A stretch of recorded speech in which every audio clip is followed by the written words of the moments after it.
En aquesta ocasió el que veurem en comptes de copiar és l'eina de duplicar, que de fet no és duplicar només, sinó que també té duplicar i repetir.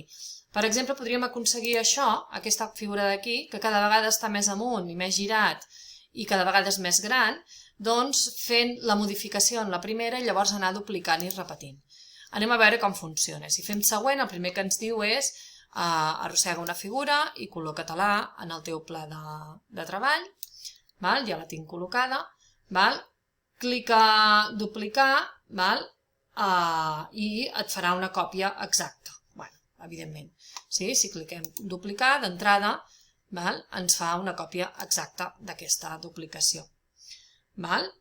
Llavors, si jo ara moc aquesta duplicació, la puc moure cap aquí, la puc moure una miqueta cap amunt, la puc fer una miqueta més gran, més alta, i ara vaig apretant el botó de duplica i de repeteix, veieu que el que fa és que cada vegada em fa la figura més alta i més gran en base als paràmetres que jo li he anat donant.